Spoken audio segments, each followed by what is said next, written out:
Hi, I'm Rahul, and you're watching Two Wheels and a Handlebar. TWA is all about cycling and cycling stories. We are starting a new section called Cycle Tech, not Cycle Talk, Cycle Tech.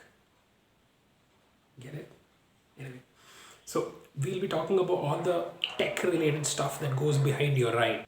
Once again, Praveen Prabhakaran, the founder of Cyanide and Sidate Bikes, gives us an in depth look at why your next frame should be a custom frame.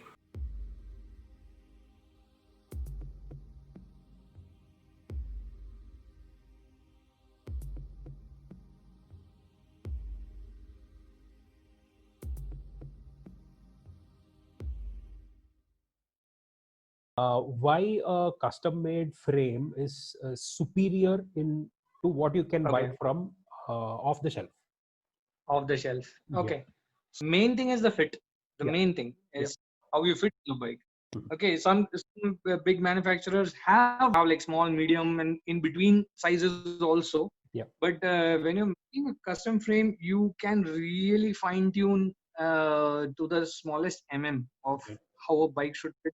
Second thing is now, for example, I've had a customer from Kerala who is a little heavy on the heavier side. Mhm. So I had to choose uh, different tubing dimensions so that it withstands his weight. Yeah. Mhm. And another thing is you may have like really something special that you want on the bike. Say, for example, you may want a bike that has a disc brake compatibility as well as a rim brake compatibility. So all these things can be incorporated into a custom frame, which cannot be done on a production bike. Production bike, Absolutely. what you see is what you get, and you get to choose your colors Mhm. and get to choose your model names. Probably it goes with my scheme of things.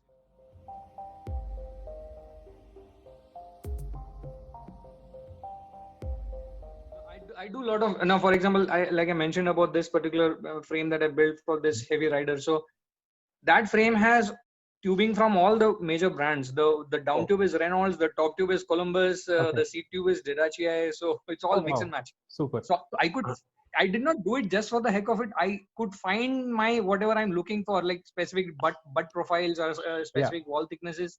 Huh. I could select, this brand has that, so okay, I'll take this. So that's how I did that mix and match. Okay. Okay. So you can have standard tubing, you can have oversized, you can have double oversized, and you Yes, can get yes, each of those from different manufacturers as well. yes, absolutely. Awesome.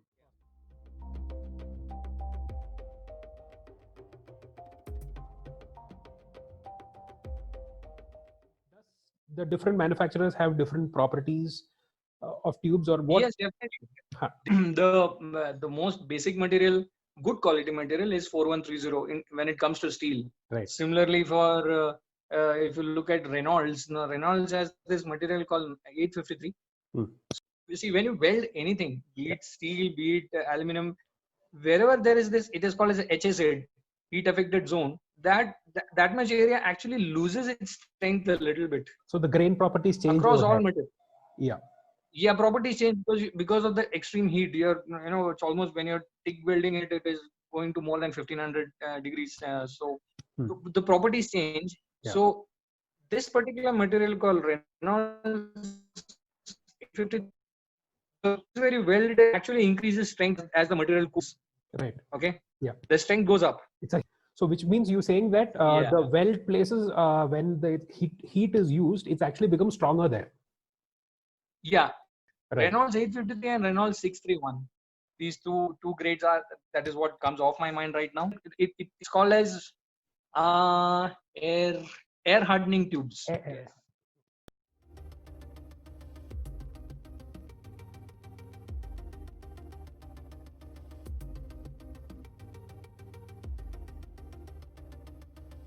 One small thing that if you ask any guy from UK, they'll always say Reynolds is the best compared to anything else. Yes.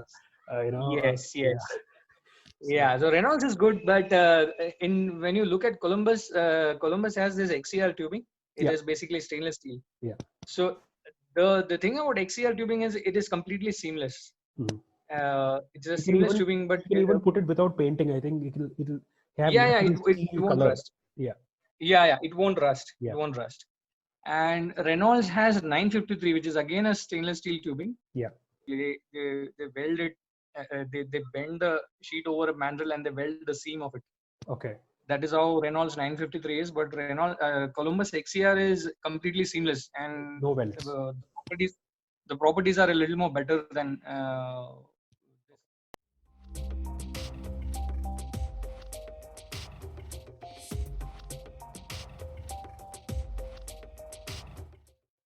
These materials, these kind of properties are not possible in normal, the ones that Definitely buy not. off the No, shelf. no, no, no. So these are all Off the shelf. Off the shelf. See, there are certain brands which use this particular material. Like Yeah. I don't know of any brands available in India, but there are many brands abroad. See, these guys are the tubing manufacturers. So if I'm a big brand, if I'm a small brand, so Reynolds supplies to the big brand. They also supply to the small time custom frame builders also. Right.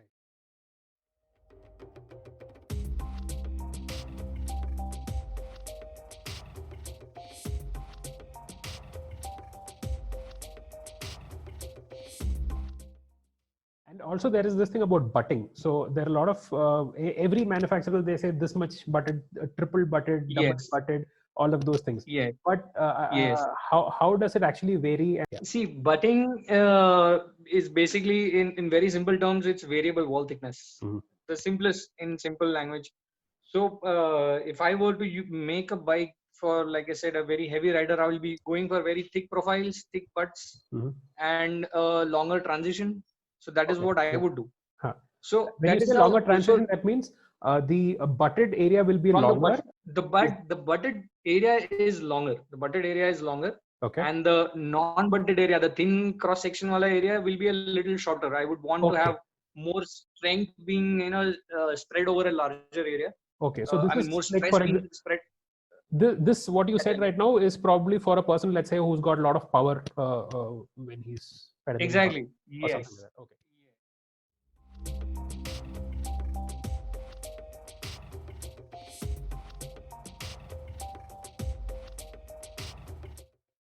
I think one of the other aspects is probably that the angles can be custom made for this frame geometry, which kind of Yes. changes the characteristic of the bike itself, which is Absolutely, not yeah. possible with a off the shelf. Off the shelf, yeah.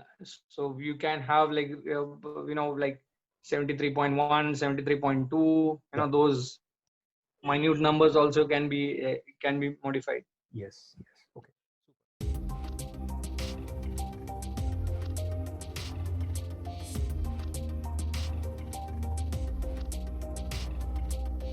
You have also mentioned that you worked with chromoly, and you also worked with some carbon frames, aluminium. Yes. So Yes. which material do you prefer, or is it material is immaterial? See, I work with all the materials. Okay. It's like maybe comparing a convertible to a coupe to a Formula One car. They all are fast cars. They all look good. So it is like that. Okay. So personally, as a frame builder, steel is very easy to work with. Mhm.